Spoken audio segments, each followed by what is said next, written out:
Okay, come closer. Yeah, that's right, a bit more, a little bit more. Great, because in this video we're going to be having a look at virtual classrooms and humanity, that person-to-person contact. Okay, too close. Cut.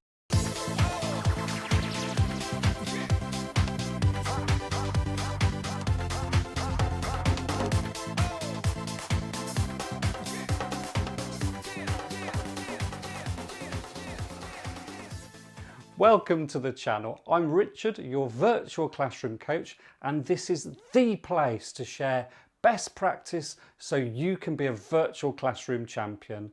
In this video, we're going to examine how and why it's so important to bring out that human side in our virtual classrooms and live online learning courses. But before we begin, don't forget to press that subscribe button so you can get informed of all the brand new content that lands every week. So in other videos, we've discussed just how many similarities there are between virtual classrooms and bricks and mortar ones. And we've considered the compromises and plain old differences. And we've also highlighted the advantages where the tech can truly enhance the collaborative and participative nature of group learning sessions, which fit in so well with the theories of adult learning. However, the cold and clunky hardware made up of our devices, computers, monitors, microphones, clunky headphones can all potentially get in the way and take away from that feeling of that person-to-person connection. And of course, you can easily see, hear and feel those connections in your bricks and mortars classrooms. So as online trainers and facilitators, I believe our biggest challenge, yet one that's the most satisfying to conquer, is the ability to bring as much humanity into this online environment as possible, so we can remove or reduce any technical barriers that lie between us and our learners. And to help us achieve this, I've put together my top 10 ways of creating a safe, barrier-free community feel on any online classroom. From my hundreds, maybe thousands of delivery hours of virtual classrooms, these are my all-time favourite tricks to build rapport, trust, and most importantly, a desire to participate and learn. So here we go. Welcome to the party.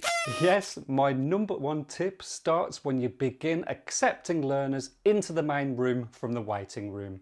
From this instant moment, treat every single arrival as though you're letting them in through your own front door personally into your party. So use names if you can, ask how they are, welcome returnees back, and be sociable. For me, this has a double advantage. It eases any anxieties or nerves instantly with such a warm welcome, and it also gets them talking on the mic without even realising, so it really sets them up for continuing joining in throughout. Party time! Change names. Now, whilst welcoming people into your party, get rid of any rogue names such as KF's iPhone or Galaxy E20. Change them to their real names. And you can ask them to do this, and if they struggle, then as host, you can change their names for yourself on most video conferencing platforms. And that way, everyone can see who everyone is. And most importantly, you can call people by their actual names. And we all love that. And it really does remove any barriers between yourself, the tech, and your participant. Instant chat. So as people arrive and settle in, and as you wait for those yet to turn up, chat, chat, chat. It can be about the weather, it can be anything, but keep everyone talking. Quite often they will even start talking with each other, but this completely sets the scene for fun, participation, and that feel of community. Trust me, just sit there shuffling your notes or looking at your phone will have a guaranteed knock-on effect for the rest of your session. Minimise video.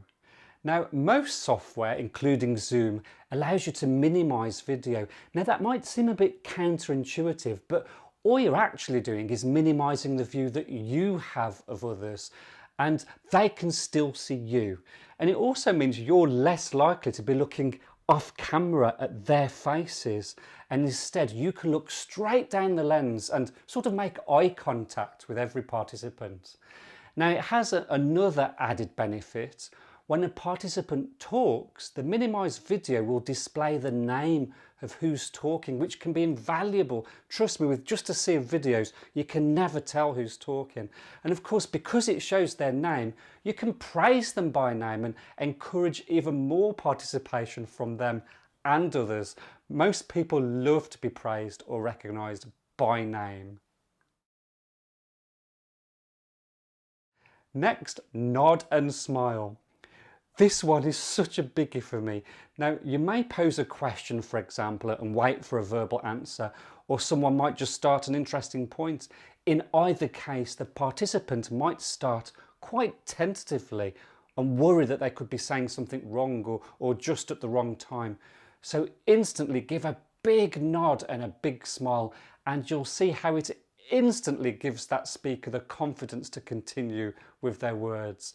And it really does encourage participation from them further on, and it also demonstrates to others that joining in is quite safe and rewarding.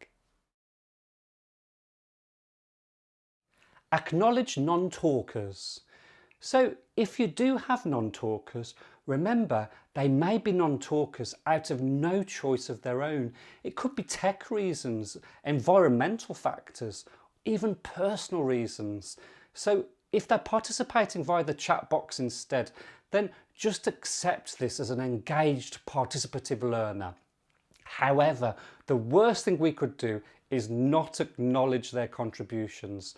So always look out for movement in that chat window and do all you can to bring to life their answers or comments. And as we know, always refer to them by name.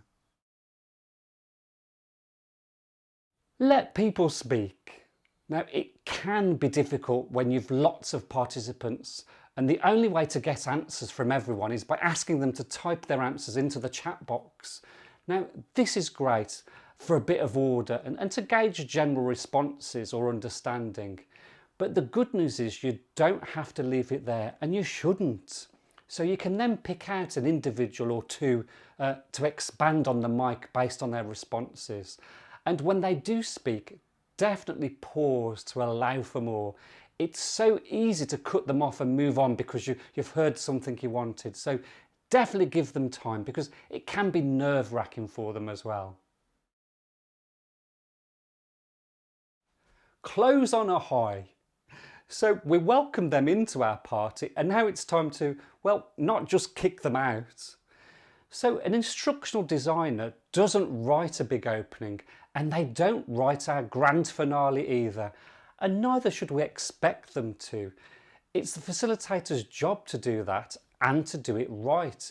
So when you get to that last page of the notes and that last slide, don't just say, "So that's it," or "Oh, last slide." Think of a way of concluding everything and closing with a bit of razzle-dazzle, be that picking out some main learning points or reviewing some highlights from the session, or even thanking them for their great work. Just make it big.